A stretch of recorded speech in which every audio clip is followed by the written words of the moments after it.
Bonjour à tous, bienvenue dans Donae, très heureuse de vous retrouver pour ce nouveau numéro. Au programme aujourd'hui, notre invitée.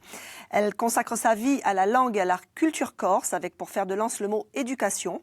Institutrice, conseillère pédagogique, mais aussi l'une des rares femmes à avoir chanté la polyphonie corse au sein du groupe Isouladine pendant une quinzaine d'années.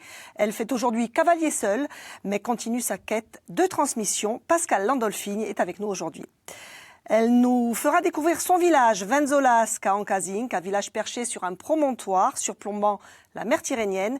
Et puis, comme à notre habitude dans Donae, nous pousserons les frontières de l'île vers le Nigeria aujourd'hui, à la rencontre de Blessing, une jeune femme qui, dans l'espoir d'une vie meilleure, a suivi le parcours redoutable et semé d'embûches de la migration. Bonjour Pascale Landolfini. Bonjour Francesca. Très heureuse de vous retrouver sur ce plateau aujourd'hui. Moi aussi, ravie d'être là. Alors, vous allez nous parler de plein de choses, de langue corse, de culture, de transmission, bien entendu, de par votre métier, mais également de par le choix que vous avez fait de chanter en Corse et de continuer cette transmission. Hein. Oui, on va essayer de faire ça, de parler un petit peu culture et de choses d'éducation aussi, parce que ça me tient à cœur. Varié, éclectique. Alors, avant de commencer cette émission, c'est notre premier rendez-vous, une petite bio vous est consacrée. Pourquoi ? Bien parce que ça nous permet de vous connaître un petit peu mieux. Vous nous avez emmenés dans toute votre vie depuis la naissance jusqu'à aujourd'hui. Allez, on regarde, on se retrouve juste après cette bio. Pascale Landolfini naît le 22 novembre 1967 à Bastia. Elle passe une enfance heureuse, entourée de ses frères et sœurs et de ses parents Philippe et Marie-France, et baigne dans le bilinguisme depuis sa plus tendre enfance. Élève modèle, la petite fille adore l'école et affiche dès 5 ans son souhait d'être institutrice. Après une scolarité sans encombre, la jeune fille obtient son bac littéraire en 1985, entreprend une licence de langue à Corté et intègre l'école normale en 1988, où elle aura Diuen Teramuro qui comme prof de corse. En 1999, institutrice à Borgo, elle fait partie de la chorale de Furiani Scola di Popolo, c'est le déclic. Elle sait qu'elle veut chanter en langue corse, ce qu'elle fera pendant des années tout en continuant à pratiquer un enseignement bilingue. En 2005, elle rencontre Elisabeth Volpe, fondatrice du groupe Isouladine. Ce sera le début de tournées en Corse et sur le continent. De cette aventure qui durera jusqu'en 2019, sortiront 2 albums, Tesse et Sumen Amor. Aujourd'hui, tout en continuant à pratiquer son métier d'enseignante, Pascale Landolfini a choisi de faire cavalier seule, ou presque. Elle fait route avec Sandrine Luigi, guitariste insulaire de renom, pour un duo prometteur et un nouveau spectacle, Mare Nostrum. Un duo prometteur, un nouveau spectacle, on en parlera dans quelques instants. On va reparler un petit peu de votre passé, de toute cette enfance. Je crois que votre père a joué un rôle quand même important dans ce passage, dans cette transmission linguistique justement. Oui, alors déjà, oui, mon père et toute la famille paternelle, hein, bon, même si du côté de ma mère, bien sûr, il y avait la langue corse qui était présente, mais pas autant que la famille paternelle à Venzolasca. Et mon père, c'est tout ce qui est la transmission du chant aussi. C'est lui qui chantait, il adorait chanter la Padier, là, il chantait les chansons pour plein de choses. Moi, j'ai été bercée à toutes ces chansons-là, quoi, durant mon enfance. Vous êtes tombée dedans quand vous étiez petite, hein, tout à fait, comme on dit. Alors, ça a été le déclic. Vous avez baigné dans cette culture, dans toute cette richesse linguistique, on va dire. Oui. Et puis donc, arrivé à jeune adulte, vous vous intéressez à la chorale, au chant, et vous intégrez la chorale Scola di Popolo, pardon. Oui, c'est une association qu'a fondée Antoine Marielle et son groupe Diana Dilal. On était à Furiani. Et en fait, je l'ai rencontré là encore par l'école. Mon métier m'a apporté vraiment toute cette richesse. J'ai rencontré beaucoup de gens de par ce métier d'enseignante. Et en fait, j'avais inscrit mes élèves à un concours de chant. Enfin, c'était un travail pédagogique avec Patrick Salvatorine, qui chante aussi, était conseiller pédagogique à l'époque, Patrimonio et Création. Et par ce biais-là, je rencontre Antoine Marielle, qui me fait venir dans sa chorale de femmes. Et c'est ça qui était intéressant. Elle avait fait une chorale où il y avait que des femmes et on travaillait sur plusieurs voix, justement. Il y avait déjà cette initiation c'est et ça. cette initiative féminine. Hein, tout à fait. Grâce à Antoine. Ouais. Une rencontre déterminante ensuite, c'est avec Elisabeth Volpe. Oui. Et là, c'est le groupe Isouladine qui commence aux alentours dans les années 2005. 2005. En fait, je rencontre Elisabeth encore de par mon métier, puisqu'elle est enseignante aussi. On se rencontre à un stage. On avait passé notre habilitation langue corse pour être enseignante en bilingue. Et on était en stage toutes les deux, on a sympathisé, on s'est rencontrés et de fil en aiguille, voilà, elle m'a proposé d'intégrer le groupe Isoladine et c'est comme ça que l'aventure a commencé. Alors Isoladine est un groupe donc de polyphonie féminine, insulaire, vous chantez beaucoup dans les églises, et puis ça vous permet aussi de vous ouvrir beaucoup de portes, notamment, et d'avoir accès à des artistes de renom comme Patrick Fior, et on va voir quelques images. Ah oui. C'est quoi, racontez-nous ces expériences, les expériences que vous avez vécues grâce au groupe Isoladine. En tout cas, certaines. Patrick Fior, en tout cas, bon, ça a été une expérience extraordinaire quand il fait Benzoumé. Voilà, là, c'est une télé qu'on a fait avec lui, avec Roberto Alagne à Chante Noël. Il nous a offert cette magnifique émission. Ça a été un coup de cœur. On l'a rencontré pour son album Mezzoumez, où on fait les voix féminines du Dio. Donc, par rapport à l'album, finalement, c'est vrai nous, on n'avait pas un rôle déterminant. Et lui, ça a été un coup de cœur, cette rencontre avec le groupe Isoladine. Il a voulu vraiment nous faire participer à une très, très belle émission. Et j'avoue que là, on a rencontré Roberto Alagne, il y a Jaoui sur le plateau, il y avait Nolwenn Leroy. Ça a été un moment magnifique. Là, ce sont vos débuts, vos grands débuts, la semi-professionnalisation finalement. Oui, là, c'était en 2004. C'est du travail, hein? Oui, c'est du travail. C'est vrai que nous, on a toujours on a toujours répété une fois par semaine, régulièrement. On a travaillé, on a même pris des cours. Moi, j'ai pris des cours de chant, Marine aussi, Elisabeth, enfin, Antoinette. On a toujours essayé vraiment de faire ça le plus sérieusement possible, même si ça reste du bonheur et c'était au-delà du loisir quand même. Alors la polyphonie féminine, les voix féminines, la musique au féminin entre guillemets continue avec un festival récurrent, c'est Féminart, tous les ans. Qui est organisé, vous en faites partie et vous organisiez, vous faisiez partie du staff qui organisait cette alors c'est Féminart. Féminart, c'est lié étroitement à Isoladine. C'est au départ une idée de Paolo Zantuparigi, notre sénateur actuel, et qui nous dit, bon, qu'est-ce que vous en pensez les filles, on devrait mettre les femmes à l'honneur, etc. Et donc nous, évidemment, on a été très enthousiastes. Et voilà, ça fait partie, c'est un festival rural, hein, puisqu'on est dans le Bozio en général. Ça se passait dans le Bozio. Et moi, personnellement, c'est un festival où j'ai rencontré des artistes géniaux.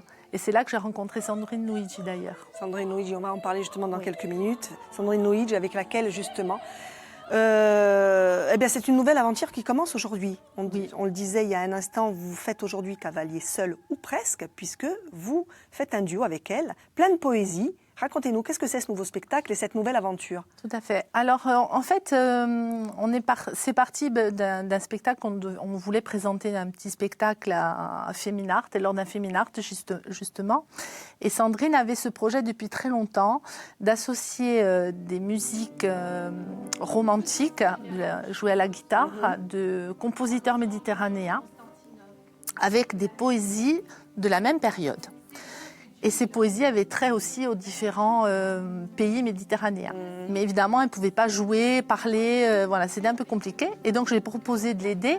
Et en fait, on s'est attelé à ce travail. On l'a vraiment mis en forme l'an dernier. On a mis ça en forme, on l'a joué à la Fabrique de théâtre. Et en fait, le lien entre toutes ces poésies, parce que bon, les poésies, c'est Musset, Hugo. Il y a de très beaux textes. On a de très, très beaux textes en langue française. Et moi, je tenais, encore une fois, à faire cette langue corse, qu'elle soit présente. Et donc, j'ai écrit j'ai écrit des textes, en fait, qui font le lien entre les poésies et les musiques et qui mettent en scène un petit peu ce spectacle. C'est en fait, voilà, ça devient un mini-spectacle en soi, quoi. Alors, on n'est plus que dans la lecture, pas seulement dans la lecture de poésie. On attend avec impatience le prochain spectacle parce que, bien entendu, au regard des conditions sanitaires, on ne sait pas trop où on va, mais en tout cas, ça a été un peu compliqué pour tout le monde. Et on essaiera de vous suivre et j'espère qu'on pourra vous voir sur scène. On va aller maintenant faire une balade. Eh bien, une balade, on le sait, c'est le deuxième rendez-vous de Donaé. Dans votre village, on va aux origines de notre invité. Et là, votre village en l'occurrence, le village de votre enfance, c'est Venzolas, Cancasing. Oui. On y va, vous nous y avez emmenés il n'y a pas très longtemps, on regarde.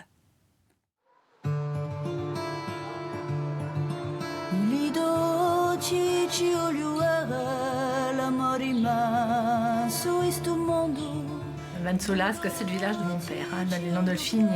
C'est vraiment le village souche. Ça représente vraiment toute mon enfance, mes racines, toutes les valeurs, parce que c'est un village où on a gardé beaucoup ces valeurs, même si on est près de la mer, près de Bastia. En fait, on a vraiment un petit peu ce qu'on pourrait appeler à l'Antigue. Et moi, je garde vraiment ces souvenirs et je voulais vraiment habiter le village même. C'est pour ça que j'ai choisi de vivre vraiment au village et pas en plaine ou dans la région toute proche, quoi.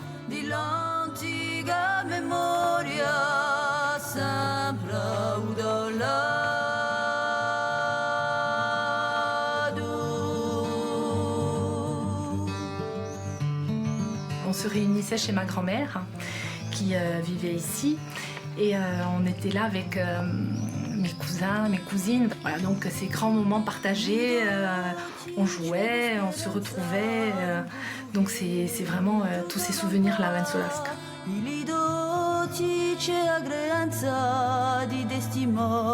Papà, e tu? Mi sono fatto una spassidiata. Dai, Yeah. e va tu giro bene? Yeah. Ti serve una cosa bella? Allez, volentieri. Allora, Oh, sai, a dimessa da una fare. Cioderebbe che imparessi a brighiera di uvo quest'anno. o vogo l'abbiamo imparato con la cara i viligi. E l'abbiamo imparato il vogo. Di più in più si domanda durante il vogo per segnare rugiature di gente che facciano i trattamenti come la radioterapia, la chemioterapia. Come tu mai fatto? Esattamente. Ah. Dunque, quella è una brighiera che diventa importante. Bon, ci mettiamo da Constanto ben Nadale. Yeah.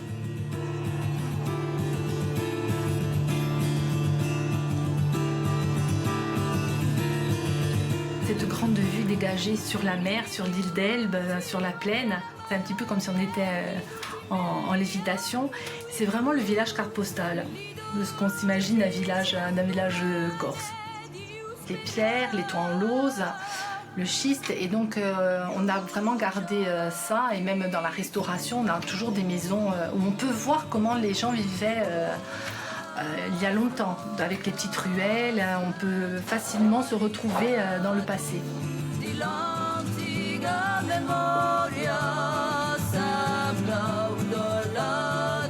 Si aujourd'hui je ne pouvais plus vivre au village, ce serait un déchirement. C'est une partie de moi qui resterait là et moi je serais ailleurs et ce serait difficile.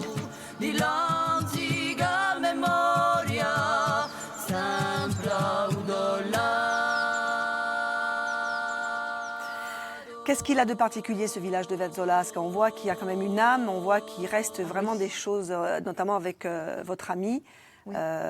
des choses qui parlent à tous les Corses, hein, qui ont des villages, la langue corse, les pratiques ancestrales. Oui, on retrouve, hein, c'est ce que je disais dans le reportage, moi c'est un village où je retrouve quand même toujours des choses qui se pratiquaient avant, où on a toujours ce pied ancré dans le passé, sans être passéiste du tout, mais où on retrouve un petit peu cette âme corse qui est la nôtre. Et à une époque où bon, on a tendance à être mondialisé, à être lissé un petit peu, on retrouve un petit peu les mêmes choses partout. À Vansolasca, on retrouve quand même toujours cette âme un petit peu à l'ancienne, et voilà, et la langue qui est toujours là. Est-ce que c'est ça que vous recherchez, vous, quand vous êtes chez vous au village? Est-ce que vous pensez que vous parlez un petit peu pour tous les Corses qui nous regardent, là? C'est-à-dire que voilà, on se retrouve, on se ressent sur soi-même au village. Est-ce que vous ne pensez pas non plus que ça se perd un peu quand même? Oui, aussi, hein, parce que le village, finalement, moi, quand je regarde un petit peu autour de moi, les maisons sont vendues aussi à des gens qui sont peut-être pas du village, mais bon, ce n'est pas grave, hein, s'ils sont là et qu'ils viennent habiter le village, tant que ça ne devient pas que de la résidence secondaire et qu'on continue à habiter le village. Mais c'est vrai que je pense quand même que c'est notre âme, les villages. En Corse, enfin, en tout cas, moi, je parle pour moi, c'est inconcevable de parler la Corse sans parler de village. Vous aimeriez quoi pour l'avenir de la Corse, et de la langue, et de nos traditions, et de ces villages, justement, à l'avenir? Comment vous le voyez? Comment vous voyez l'avenir de cette culture, finalement, qui est ancrée dans les villages? Oui, alors moi, j'aurais tendance à dire que, comme je crois beaucoup en l'éducation, je pense que il faut qu'on continue à transmettre, hein, même si c'est inéluctable que ça change. On est bien d'accord, on est au XXIe siècle, les choses changent, mais qu'on puisse garder quand même cette âme et tout ce qui fait le village, c'est-à-dire les valeurs. Qu'est-ce que c'est un village ? Par rapport à entre habiter un village et un quartier lambda ou un lotissement. Et ça passe par la langue. C'est ce que vous ça passe attachez par à la faire langue, au quotidien, par votre métier. Oui, parce qu'une langue, c'est pas seulement du lexique et de la syntaxe. Une langue, ça apporte aussi des valeurs. Quand on a ça apporte un système de pensée. Et c'est tout ça qu'il faut arriver à transmettre. Et c'est compliqué. Parce que souvent, on se contente justement d'apprendre un lexique, de la grammaire, de la conjugaison. Et c'est pas ça qui va apporter des valeurs. Il faut travailler aussi sur les proverbes, les dictons, les expressions. Les expressions, c'est très riche aussi dans une langue pour qu'on voit un petit peu comment ça se passe. Eh bien, j'espère, Pascal Landolphine, que vous serez entendu par tous ces jeunes aujourd'hui qui ont envie d'apprendre et de perpétuer cette langue et de leur famille, bien entendu, au village. On va maintenant partir de la Corse. Parce qu'on est vraiment centré sur nous-mêmes ici en Corse, mais on n'est pas le nombril du monde. Les Corses, nous, eh bien, on a envie de voyager. On aime voyager, s'ouvrir aux autres. Et on va aller donc aujourd'hui eh bien, découvrir un autre pays, une autre jeune femme du monde. Elle s'appelle Blessing. Elle a suivi le parcours et les affres de la migration. On va voir un petit peu ce portrait qui a été fait par Titouan Lamazou et Marc Jampolski. On se retrouve juste après, vous nous donnerez vos impressions. Blessing a fait un beau voyage, qui a duré 3 ans, plus ou moins. Je ne sais pas si elle le sait elle-même. Stop. J'ai rencontré Blessing en sa dernière escale de Nouadhibou. Son quartier abrite des milliers de ressortissants de toute l'Afrique de l'Ouest en attente, comme elle, d'un passage en pirogue vers les Canaries, à quelques 600 000 des côtes mauritaniennes.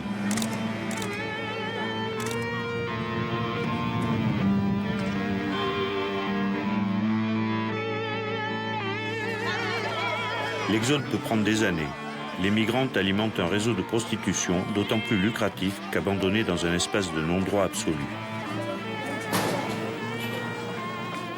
Officiellement, la prostitution n'existe pas en Mauritanie et Blessing n'en a jamais parlé en ce qui la concerne.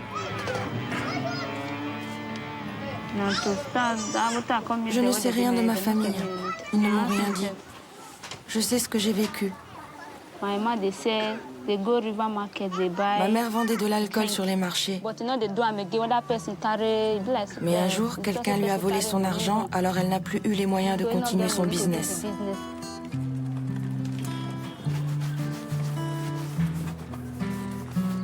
Je suis allée vivre chez un oncle, mais il me frappait. J'avais des marques partout et il m'obligeait à rester toute nue toute la journée. Je suis retournée vivre chez ma mère qui s'était mise dans le business du poisson, mais ça ne rapportait vraiment rien du tout. C'est à ce moment qu'un ami m'a dit « Allez viens, on va aller en Europe ». Mais ça coûte très cher pour aller en Europe et ça prend beaucoup de temps.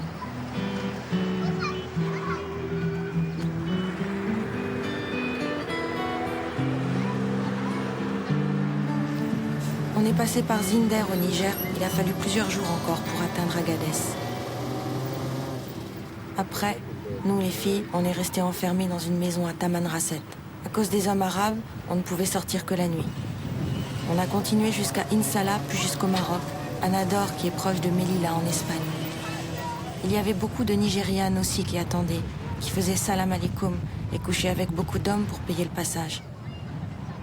C'est là que tu regrettes d'avoir quitté ton pays.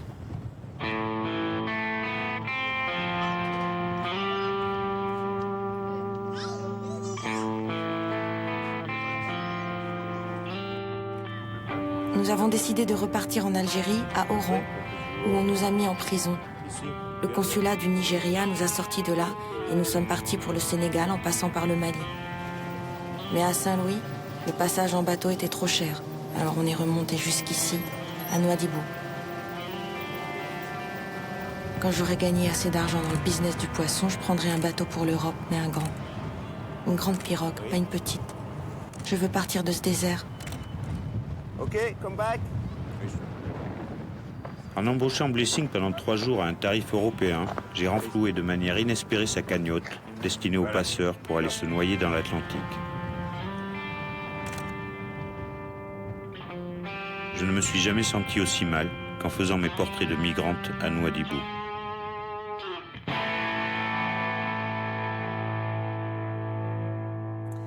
Un reportage criant de vérité qui fait écho, bien entendu, à ce que vivent des centaines de milliers de gens aujourd'hui. Un petit récapitulatif sur le Nigeria. C'est une république fédérale. La capitale est Abuja. Une superficie de 923 768 km², 196 millions d'habitants. Et puis, il faut savoir que le Nigeria, qui a obtenu son indépendance du Royaume-Uni en 1960, la langue parlée est donc officielle est donc l'anglais. Que vous inspire, Pascal Landolfini, ce portrait qui est très dur et aussi où se mêle l'espoir et bien entendu la dure réalité de... Oui, c'est toujours compliqué d'entendre parler comme ça de gens qui sont obligés de quitter leur pays. Elle le dit d'ailleurs à un moment donné, et c'est là qu'on regrette. Et moi, ce qui me touche énormément, déjà, bien sûr, c'est être obligé de partir. On a connu ça beaucoup en Corse aussi. Mais là, ce qu'ils connaissent... En plus, ces pays africains, ces populations, c'est être obligé de partir de leur pays, de faire ça clandestinement. Et les filles, ce sont des proies, mais faciles. Et ça tombe dans la prostitution. Et ça, moi, c'est toujours très, très compliqué à accepter. Et très, très, très difficile. En plus, on sait que le Nigeria, ça a des ressources quand même. C'est un pays qui a des ressources pétrolifères. Il y a une très, très grave, c'est très compliqué. L'argent détourné. Très grosse corruption. Une très grosse corruption, oui. Et c'est vrai que c'est un pays qui devrait être en développement. Ils ont développé au niveau des télécommunications, ils sont vraiment à la pointe.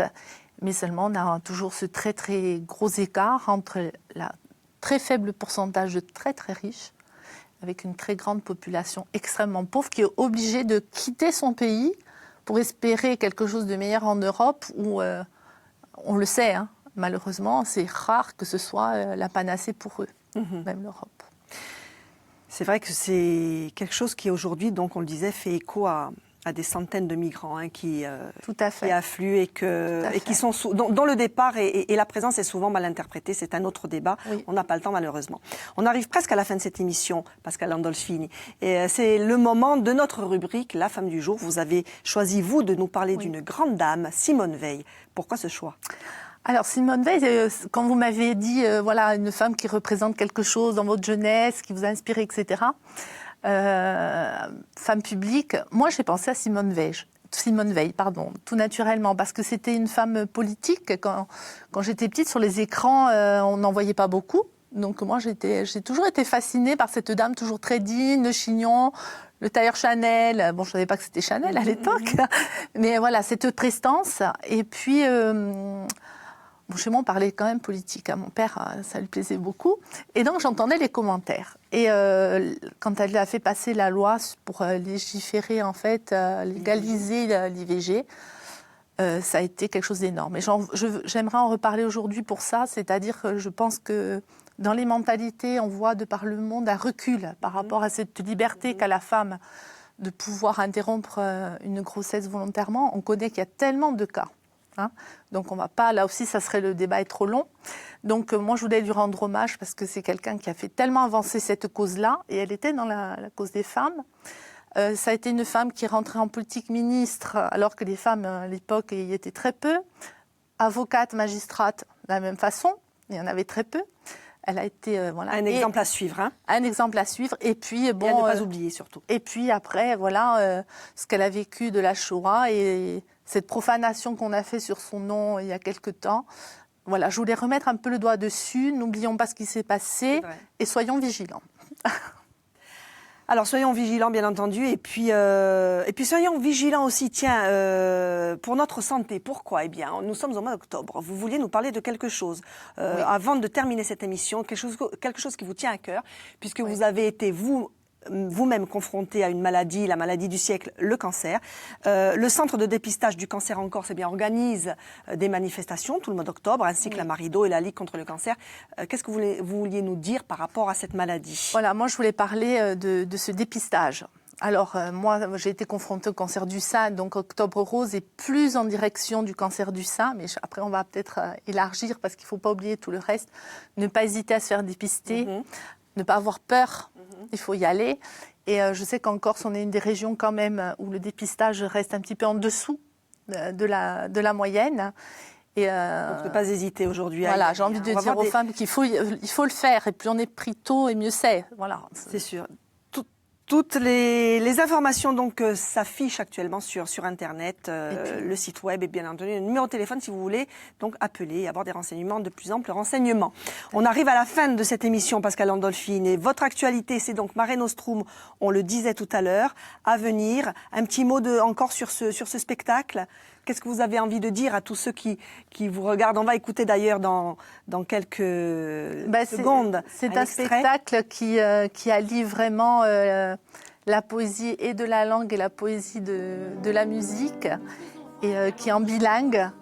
Et, un mot sur Sandrine Luigi. Ah bah c'est une virtuose de la guitare classique. Virtuose de la guitare, hein, c'est vrai. Et tellement humble, tellement humble. Donc on espère vous retrouver très très bientôt sur notre antenne, sur ce plateau, pourquoi pas. Et en tout cas en 2021, Pascal Landolphini, pour ce très beau spectacle à venir, Mare Nostrum. Moi je vous dis merci d'être resté avec nous tout au long de cette émission. Je vous dis à très très bientôt. Et puis on va finir en musique avec un extrait donc de votre répétition avec Sandrine Luigi. On regarde et je vous dis à tous à très bientôt. Plutôt de la mer intérieure de Constantinople. Là, nous oubliâmes Marmara, la côte d'Asie et le Bosphore, pour contempler d'un seul regard le bassin même de la Corne d'Or et les 7 villes suspendues sur les 7 collines de Constantinople.